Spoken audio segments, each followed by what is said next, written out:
On regarde autour de nous et on voit des gens réussir malgré leurs mauvaises actions, comme si le monde fermait les yeux sur leurs fautes. Ils mentent, manipulent, blessent, et pourtant, ils avancent, franchissant les étapes sans remords. Promotion, argent, reconnaissance, tout semble leur sourire, comme si l'univers conspirait en leur faveur. On se demande, où est la justice? Pourquoi le mérite ne l'emporte-t-il pas toujours? Pourquoi les règles ne s'appliquent-elles pas à tous, sans exception ni privilège? Ce sentiment d'injustice peut nous rendre amers, nous faire douter de la bonté humaine et même nous isoler. On croit parfois qu'il faut être sans scrupules pour réussir, que l'honnêteté est un handicap. Pendant que les honnêtes luttent, les tricheurs semblent prospérer, récoltant les fruits de leurs actes. Cette observation nous met en colère, nous donne envie de crier, de tout remettre en question. Comment la vie peut-elle récompenser les mauvaises personnes et ignorer les justes? Face à ce spectacle, on peut être tenté de baisser les bras ou d'imiter ses comportements, pensant que c'est la seule voie. Mais cette pensée nous éloigne de qui nous sommes vraiment, de nos valeurs profondes. Les stoïciens, il y a des milliers d'années, se sont posé la même question, face à l'injustice de leur époque. Leur sagesse nous invite à regarder au-delà des apparences, à chercher un sens plus profond. La richesse, le pouvoir, la popularité ne définissent pas la valeur d'une personne, ni la qualité de sa vie. Elles ne garantissent pas le bonheur, ni la paix intérieure. Les stoïciens nous rappellent que la vraie richesse est intérieure. La paix de l'âme, la sérénité, la force de rester soi-même. Ils nous montrent comment naviguer dans un monde injuste sans perdre notre intégrité ni notre dignité. Leur philosophie éclaire notre chemin dans l'obscurité, nous guide quand tout semble injuste. Ce n'est pas le monde extérieur qui fait notre valeur, mais notre capacité à rester fidèles à nous-mêmes, coûte que coûte. La justice véritable commence en nous, dans nos choix et nos actions. Et c'est là que réside notre force, notre véritable pouvoir face à l'injustice. Marc Aurèle, empereur puissant, a connu la douleur, la trahison, la perte et l'amertume du regret. Il nous rappelle, personne n'échappe à la vie, ni riche, ni pauvre, ni puissant, ni faible, tous sont concernés.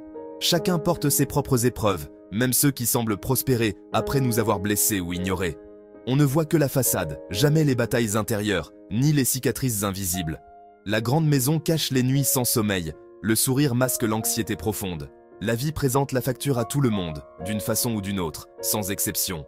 Personne ne quitte la table sans payer son dû, tôt ou tard. Cette idée n'est pas une invitation à se réjouir du malheur des autres, mais à lâcher prise et à trouver la paix. Comparer nos chemins ne fait qu'alourdir notre propre croix et nous éloigne de notre vérité. La souffrance est universelle.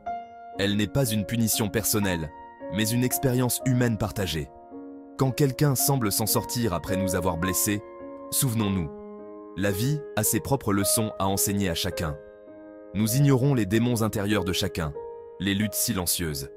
Concentrez-vous sur votre propre chemin, apprenez de vos épreuves, grandissez à travers elles.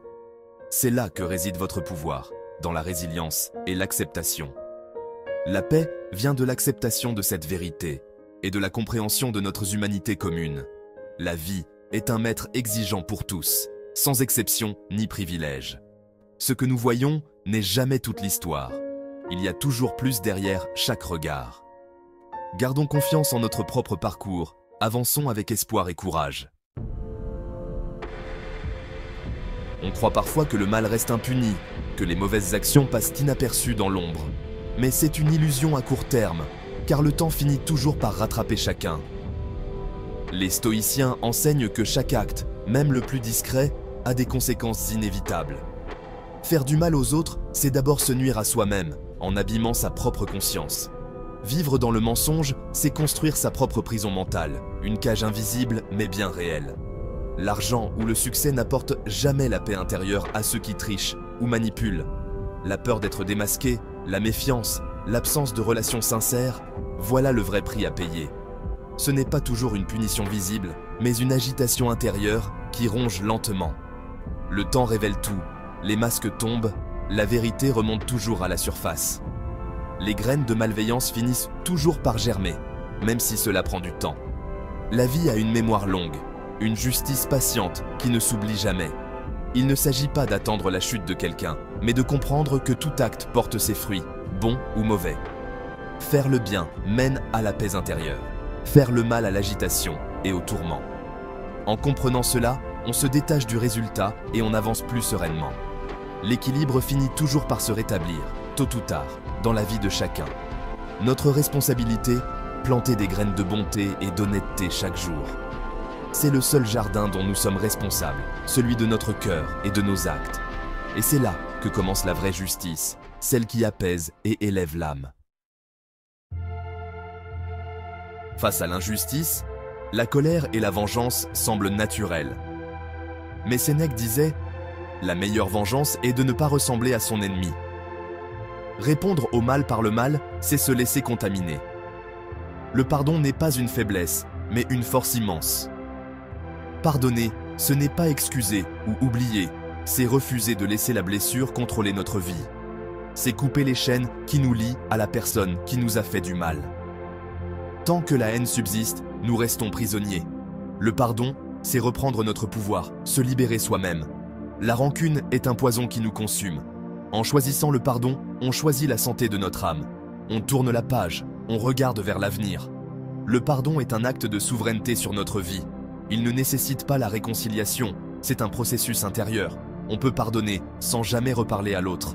C'est reconnaître la blessure, accepter la douleur, puis choisir de ne plus la laisser nous définir. C'est la plus grande des victoires. Être meilleur, c'est choisir la lumière malgré l'ombre. Nous voulons que la justice soit immédiate, mais la vie suit son propre rythme. La justice est comme un fleuve, lente, mais inarrêtable. Vouloir forcer les choses ne fait qu'augmenter notre souffrance. La sagesse stoïcienne nous invite à accepter ce que nous ne pouvons pas changer. Nous ne contrôlons pas le calendrier de la vie. Il faut apprendre à faire confiance au processus. La justice viendra, à sa manière et en son temps. Comme un agriculteur qui plante une graine, il faut être patient. Nos actions sont des graines, la récolte viendra. Pour ceux qui sèment le mal, la récolte sera amère, mais elle prend du temps à mûrir. Pendant l'attente, notre travail est de cultiver notre propre jardin. Que pouvons-nous faire aujourd'hui pour être meilleurs? En nous concentrant sur nos actions, nous cessons d'être obsédés par celles des autres. Laissons la vie s'occuper de sa propre justice. Dans cette confiance, nous trouvons la paix. La patience est notre allié, et la justice finit toujours par arriver. L'obsession de l'injustice rétrécit notre monde à notre douleur. Les stoïciens proposent une sortie, le service. Se demander « Comment puis-je être utile aujourd'hui ?» Aider, même modestement, donne du sens à notre existence. Le service se trouve dans les petits gestes quotidiens. Chaque acte de bonté construit un monde meilleur et guérit une part de nous-mêmes. Une vie noble n'est pas sans souffrance, mais elle transforme la douleur en utilité. Nos épreuves deviennent comme nos forces si nous les mettons au service des autres. En servant, on cesse de se demander si la vie est juste. On la rend plus juste. On devient acteur du changement, pas spectateur de l'injustice. Le bonheur durable naît souvent du fait d'être utile. C'est là que se trouve la vraie joie, et c'est ainsi qu'on trouve un sens plus grand à la vie. La patience est difficile à cultiver dans un monde d'instantanéité. Mais la sagesse, la guérison, la justice prennent du temps. Après une blessure, on veut que la douleur disparaisse vite, mais il faut laisser le temps agir. Le temps adoucit la douleur, donne de la clarté, permet de grandir. Faire confiance au temps, c'est croire au processus naturel de la vie. Pendant ce temps, cultivons notre jardin intérieur. Lisons, marchons, méditons, entourons-nous de bienveillance. La patience n'est pas passive, c'est prendre soin de soi activement. Chaque petit pas aide le temps à guérir. Laisser la vie rendre justice demande confiance et lâcher prise. Nous ne sommes pas les juges de l'univers. Cette confiance nous libère d'un fardeau. Nous pouvons alors nous concentrer sur nos pensées et nos actions. En dansant avec le rythme de la vie, nous trouvons la paix. Et la grâce naît de cette patience. Au bout du chemin, les injustices persistent, mais notre monde intérieur nous appartient. Notre paix intérieure est notre royaume, notre trésor le plus sacré. Cultiver cette paix est un choix quotidien. Choisir de pardonner, de fermer la porte aux personnes toxiques, de faire confiance au temps. Se concentrer sur le service, répondre à la haine par la dignité. Ce sont des choix difficiles, mais ils mènent à la liberté véritable. Faites confiance à la vie, la justice arrive toujours à son heure. Lâchez le besoin de voir la punition. Libérez-vous de ce fardeau. Votre énergie est précieuse. Utilisez-la pour construire, aimer, grandir. Bâtissez votre citadelle intérieure. Respirez, regardez le ciel, sentez le sol sous vos pieds. Vous avez survécu à toutes les tempêtes. La paix que vous cherchez n'est pas à l'extérieur, elle est déjà en vous. Elle attend que vous la nourrissiez. C'est votre droit de naissance, votre refuge. Choisissez-la, chaque jour, c'est votre victoire finale.